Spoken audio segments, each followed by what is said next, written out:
NDMA ने बहुत अच्छा किया है। और एनडीआरएफ की मैं बात करता हूं तब मेरे ही विभाग के तहत काम करने वाला संगठन है, मगर मैं बेझिझक होकर कह सकता हूं कि पूरे देश में एनडीआरएफ ने अपनी एक छवि बनाई है, ख्याति भी अर्जित की है और सम्मान भी प्राप्त किया है। और एनडीआरएफ के संरचना में एसडीआरएफ का भी बहुत बड़ा रोल रहा है। एसडीआरएफ के जवानों को एनडीआरएफ के तर्ज पर ट्रेन करने के लिए भी एनडीआरएफ ने बहुत बड़ा काम किया है। और जब मैं कहता हूं कि भारत ग्लोबल लीडर बनने के कगार पर है, तब हमने वैश्विक स्तर पर भी सीडीआरआई के माध्यम से ढेर सारी प्रसिद्धि भी प्राप्त की है और स्वीकृति भी प्राप्त की है। मित्रों, ये 10 साल के अंदर डिजास्टर रिस्पांस के लिए ये दशक जो है बड़ा परिवर्तनकारी दशक माना जाएगा।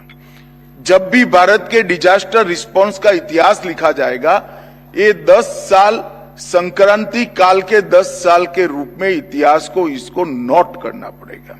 ये 10 साल में क्षमता, गति, दक्षता और सटीकता, ये चारों क्षेत्रों में हमने बहुत नोंदपात्र सिद्धियां हासिल की हैं। हमने न केवल क्षमता को बढ़ाया है, इसको संवर्धित कर कर सातत्यपूर्ण तरीके से तहसील तक पहुंचाने का काम किया है। हमने गति का भी ध्यान रखा है, क्योंकि डिजास्टर मैनेजमेंट के किसी भी काम में गति का बहुत महत्व होता है। समय पर डिजास्टर मैनेजमेंट का काम होना और लोगों को बचाना, ये सबसे महत्वपूर्ण है। हमने आधुनिक से आधुनिक तकनीक और समर्पित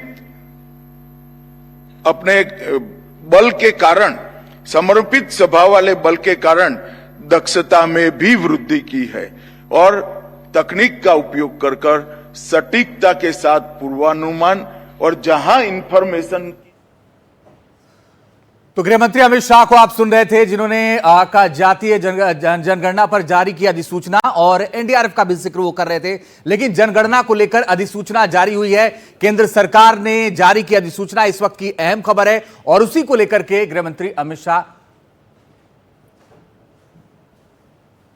बोल रहे थे और एनडीआरएफ का जिक्र भी कर रहे थे अमित शाह। और उन्होंने सीधे सीधे ये कहा कि जब भी जरूरत पड़ी है, एनडीआरएफ ने अपना काम बहुत तेजी के साथ किया है।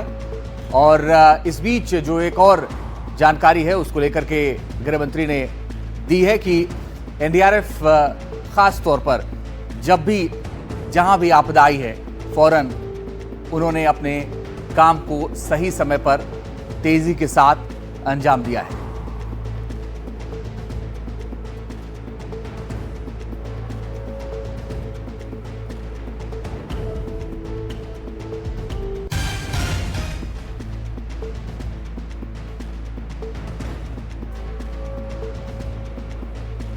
तो इस वक्त की बड़ी और अहम खबर आपको बता रहे हैं, केंद्र सरकार ने जनगणना पर जारी की है अधिसूचना, और जनगणना में पहली बार जातीय जनगणना भी शामिल होगी, इसीलिए इसे जातीय जनगणना कहा जा रहा है। कल गृह मंत्री ने की जनगणना की तैयारियों की समीक्षा, और आज जनगणना को लेकर अधिसूचना जारी हो गई है।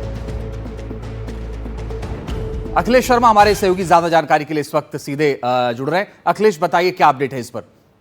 खबर यह है कि 2021 में जो जनगणना होने जा रही थी, जो कोविड के कारण उस समय नहीं हो पाई थी, अब उसका काम शुरू हो रहा है। अब से कुछ देर पहले जो भारत का आधिकारिक गजट है उसमें इसकी अधिसूचना प्रकाशित कर दी गई है, यानी अब जनगणना का जो काम है वो शुरू हो जाएगा। आपको बता दूं कि 2 चरणों में इस बार जनगणना होने जा रही है। पहले चरण में मकानों की गिनती की जाएगी, जिसमें सारे परिवारों की आवासीय स्थिति, संपत्ति और सुविधाओं के बारे में जानकारी इकट्ठी होगी।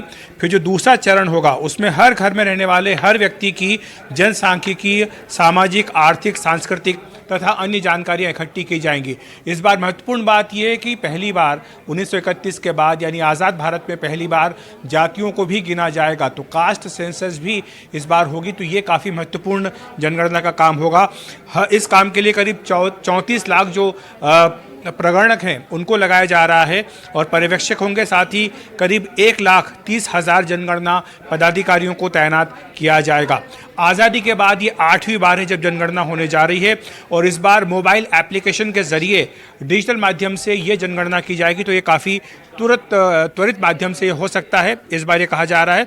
और साथ ही लोगों को स्वगणना करने का प्रावधान भी उपलब्ध कराया जा रहा है। तो डेटा की सुरक्षा भी होगी, इसके भी व्यापक इंतजाम किए जा रहे हैं। ठीक है अखिलेश, और इसके राजनीतिक नफा नुकसान भी होंगे ऐसा राजनीतिक दल कह रहे हैं, लेकिन बड़ी बात यह है कि फिलहाल अधिसूचना जारी हो गई है और यह काम शुरू होने वाला। आप नजर बना के रखिएगा अखिलेश, लगातार आपसे अपडेट लेते रहेंगे। फिलहाल लेकिन बड़ी और अहम खबर यह है कि जनगणना को लेकर अधिसूचना जारी हो गई है, जिसको लेकर के गृह मंत्री ने कल समीक्षा बैठक भी की थी।